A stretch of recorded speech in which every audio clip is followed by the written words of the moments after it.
Hey guys, here to talk about a concept that is not too complicated at face value, but actually trying to calculate this can be a little tricky. So try and follow along. Consider my pictures, consider the example, but ultimately know that you don't really have to do most of the calculations that I show you here on the actual AP exam. It just helps you to understand what it is we're doing. So what I'm referring to and what I'm talking about is the power of a test. So the power of a significance test. So in order to talk about power, we have to remind ourselves about type 1 and type 2 errors. So again, type 1 are situations when the null is true, but the test told us to reject it. So that would be a bad situation. The test is telling us that the alternative is true, but the null is really true. So the opposite of that, we need kind of another type of error in the situations where the alternative is actually true, but the test told us to fail to reject the null, which means we're accepting the null in a way. So as we've seen, depending on the situation, sometimes type 1 is worse, sometimes type 2 is worse, but both of these are important when talking about power. Okay, so kind of by the end of the video, we're going to be looking at how we define the power of a test, whether or not we need to really calculate power on the AP exam or what you're going to have to do on the AP exam with it. And then how do we actually increase the power of a test? So you're going to see that the power of a test is a good thing. So we want to increase power. Okay, so the example we're going to use is the classic coin flip. So yet again, I want to see if the coin that I am playing a game with is fair or unfair or biased. So we're going to look at a simple random sample of 50 coin flips and calculate the proportion of heads. So let's just say that I've analyzed this coin and it seems to be heavier on the tail side. Somehow I have determined this. So if that's true, it's going to land on the head side up more often. So I'm going to try and make this easy for us because I wanted to make it a one-sided test with a simple example. So I picked a coin flip, but I'm just going to say that I think the proportion of heads is higher than tails. So I think for my null and alternative hypothesis, I need to assume the coin is fair, so P equals 50%, but the alternative is that the coin is actually biased in that it is more likely to get heads. So a greater than 50% chance to get heads. So make sure you understand the null and the alternative hypotheses before we keep going. Again, think the coin is fair or think that heads are more likely than tails. So something we have to talk about when we talk about power, which makes it confusing to calculate on your own, is you might have to have some sort of an idea of what you think the actual proportion is, so what you think the alternative is. So I think it's more than 50, maybe it's something like 60%, not sure, but I'm going to have us use this later on. So just keep in mind that the null is 50%, and as the alternative hypothesis, I think it's more like 60, so I really think it's greater than 50%. So I want us to consider the two possibilities. Possibility 1 is that the coin is fair. So this represents the sampling distribution if the null is true. Okay, again, sampling distribution of all the possible p-hats if the coin really is fair. So when we're using a fair coin, it should peak at 50%. So we flip it 50 times, we should get 25 heads, 25 tails most of the time. Sometimes, maybe around here, we're getting something like 57% heads. So a little bit more heads than tails. And then very infrequently, we're going to get something like 80 or 90% heads. Same thing down here. Very infrequently, we should get something like 10 or 12 or 15% heads. We shouldn't be getting 1 or 2 or 3 heads out of 50 if it's a fair coin. We should be getting something close to 25. So this would represent the sampling distribution of possibilities if the coin really was fair. So I need to find the standard error for that. So what would my standard deviations above and below be? So I'm going to use the formula that we saw back in chapter 7, something you guys are really comfortable with. So if the coin is fair, I'm using 0.5 and 0.5. It was 50 flips, so we end up with a standard error of 0.071. So I'm going to add 0.071 to 0.5, and I'm going to subtract it from 0.5. So I can see one standard deviation below and one standard deviation above. And then I'm going to keep doing that until I have 3 standard deviations below and 3 standard deviations above. Okay, don't want that. So now that I can look at this, I want us to consider a question that we have not considered yet. So we have not looked at setting a significance level first, but then really determining what sample proportion, so what result we would get that would count as statistically significant. So think about what I just said. We have not actually calculated what result would give us statistical significance yet. We've just been given results and then we checked to see if they were statistically significant.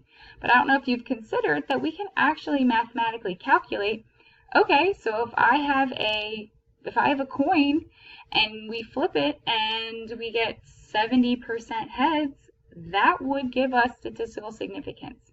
So we can find that number.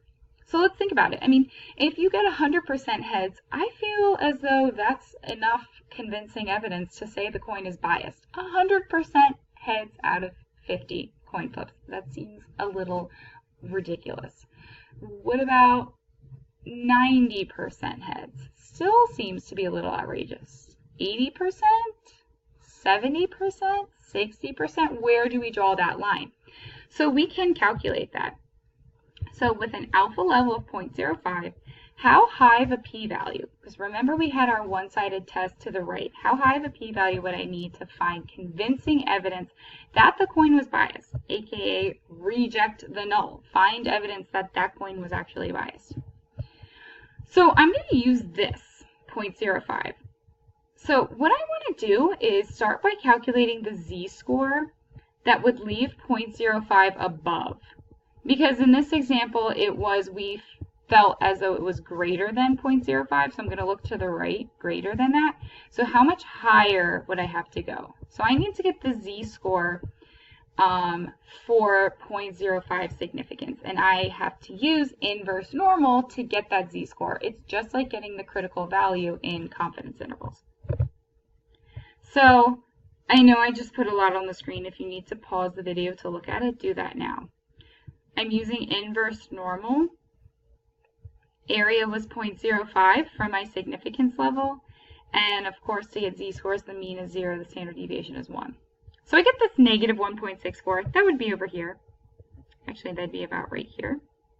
But I want to use the positive value because this was a right-tailed test. So we were looking at what would we have to get higher than 0.5 because this test was thinking that the alternative was greater than that.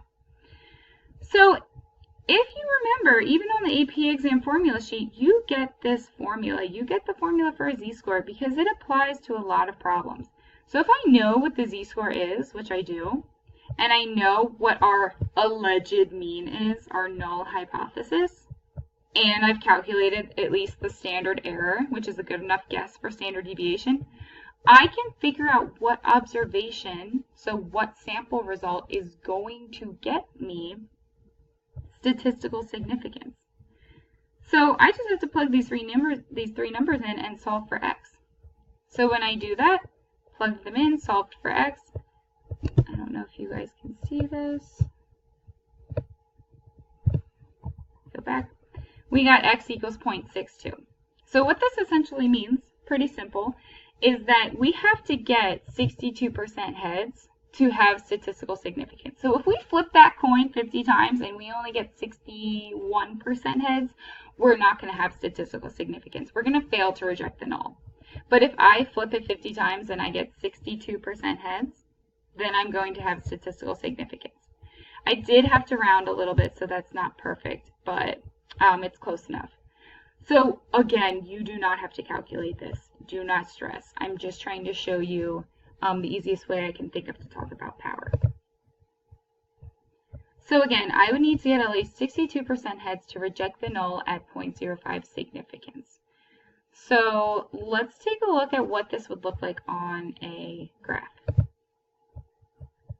So again, if this is the sampling distribution of p hat if the coin is fair, we're centered at 50% because the coin is fair. So 50, 50, 50% heads, 50% tails. So if I end up with 62% heads, see where this would fall, somewhere in between this 0.57 and this 0.64.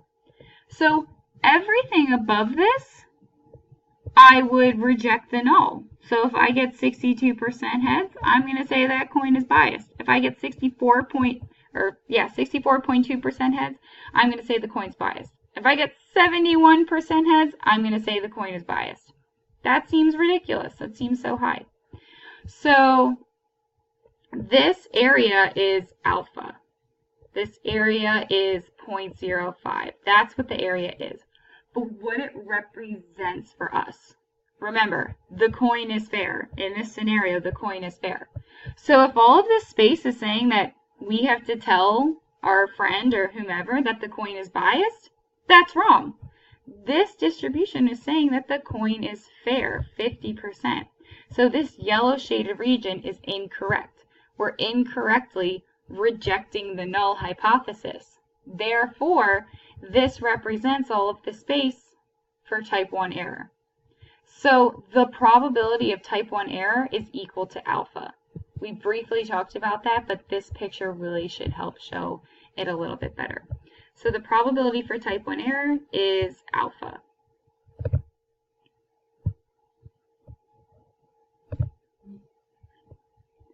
So if the coin is fair, we're wrong if we reject. There's my type 1 error. Okay, here's your halfway joke. Hopefully we're a little bit more than halfway.